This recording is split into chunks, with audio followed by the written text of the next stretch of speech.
Indicadores financeiros são aqueles que dizem respeito a um conjunto enorme de produtos bancários.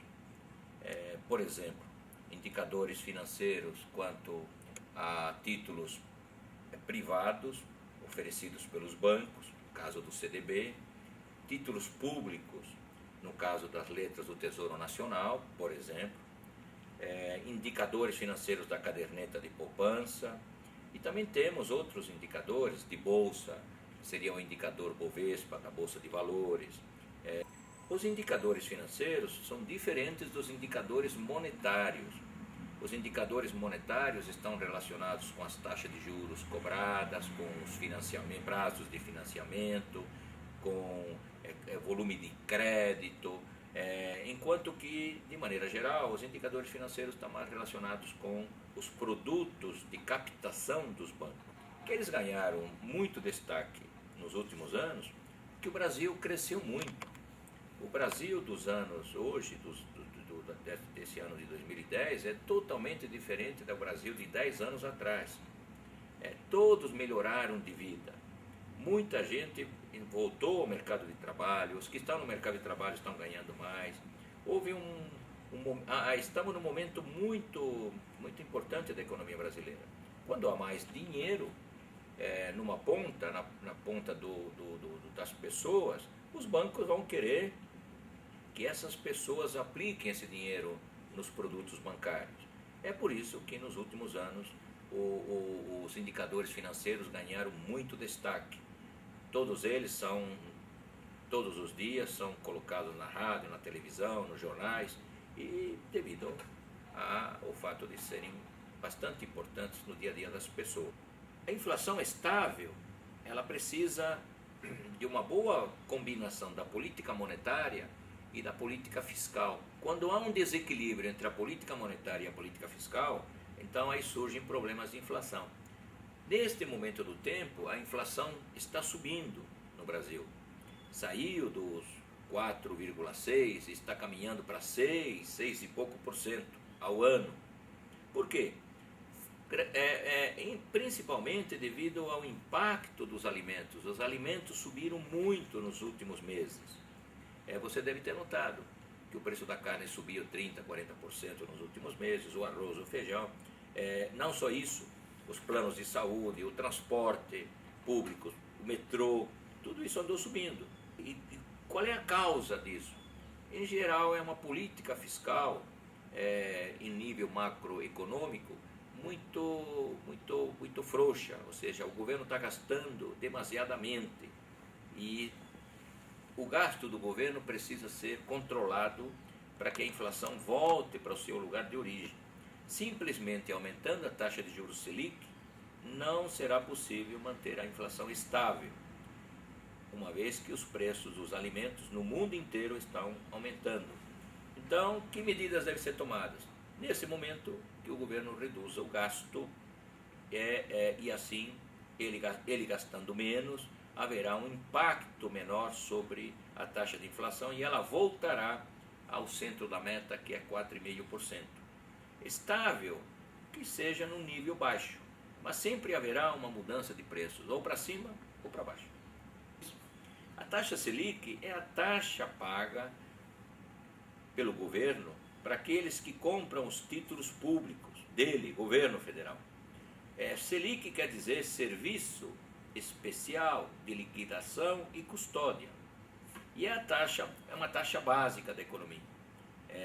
E ela é utilizada para, de um lado, para pagar a remuneração dos títulos públicos, e de outro lado, se você tem uma dívida com o governo, a taxa Selic será utilizada para remunerar essa dívida. Ou seja, o governo diz: se você ganha Selic quando você compra meus títulos, você vai pagar Selic quando você está me devendo grana. E não é bom dever grana a uma taxa Selic. 3. Ela é baseada em algum índice? Não. A taxa Selic, ela se baseia numa política do Banco Central de controle da taxa de inflação.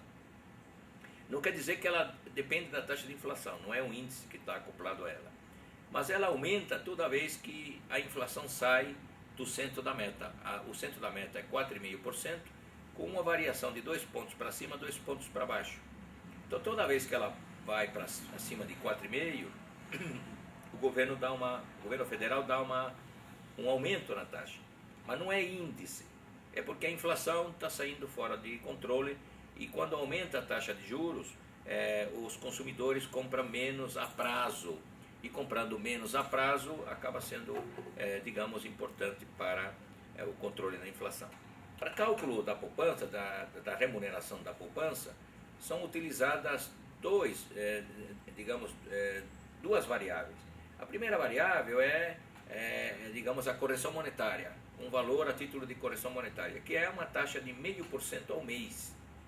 Então eu tenho uma taxa de 0,5% ao mês que acaba sendo somada a uma taxa, a uma chamada TR, taxa referencial, que dá um pouquinho a mais do que o 0,5%. Às vezes dá 0,6%, às vezes dá 0,68%, 0,7%, mas não é muito diferente disso. De maneira geral, quando a inflação está aumentando, a caderneta de poupança é o pior investimento. Quando a taxa de inflação é muito baixa, a caderneta de poupança é o melhor dos rendimentos. Então a remuneração da poupança é, de um lado, 0,5% ao mês e de outro lado, a esse 0,5% se soma a taxa referencial. Na Bolsa de Valores, nós temos as compras e vendas realizadas a todo momento do dia. E existe um índice para medir o comportamento do preço das ações. Algumas ações têm um peso maior do que outras, por exemplo, Petrobras, Vale do Rio Doce, tem um peso muito grande, porque elas têm as preferenciais e têm as nominativas. São companhias que pesam muito no índice. Então é um índice simples de preço atual sobre valor agora, valor anterior, ponderado pelas participações de cada ação no índice, e ele é muito importante, porque ele acaba dando digamos, a tônica, a trajetória de comportamento da economia. Uma bolsa de valores em alta, permanentemente em alta, é um país que está bem de saúde financeira.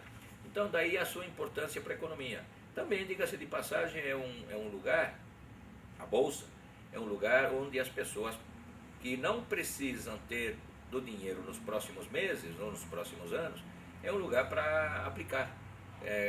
Muitas vezes, comprando-se ações certas, na hora certa, os ganhos podem ser muito superiores aos demais ganhos obtidos no mercado financeiro. É possível fazer alguma ligação entre o índice da Bolsa e o CDI? Sim. Podemos dizer que toda vez que a taxa de juros aumenta de maneira forte, a Bolsa cai. Por quê? Porque tem gente que tira dinheiro da Bolsa e coloca no CDI. Não exatamente no CDI, mas as pessoas não fazem isso, porque é uma taxa entre bancos. Mas as tesourarias dos bancos podem fazer isso.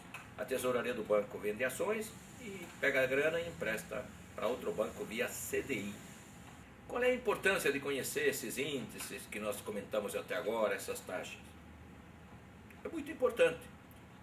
Se eu tenho dinheiro, eu quero aplicar meu dinheiro em segurança, num produto bancário seguro e que me dê uma rentabilidade tranquila. Eu tenho que saber que quando a inflação está subindo, a caderneta de poupança é a pior aplicação. Quando a bolsa, digamos, está subindo muito, eu diria, não é a hora de comprar ações. Espere que ela vai desabar num determinado momento e compre na baixa e venda na alta. Vai dizer, puxa, mas qual é o momento de comprar? Na baixa. E qual é o momento da baixa? Tenha paciência, deixa o dinheiro na poupança ou numa outra aplicação, CDB, e no momento oportuno você muda de posição. Então conhecer esses índices e conhecer essas taxas é importante, por quê? Porque você vai aplicando o teu dinheiro da melhor forma possível, para que você tenha o melhor rendimento possível. Se você não conhece como é que os vários produtos bancários, a probabilidade de você deixar de ganhar dinheiro até perder é muito grande.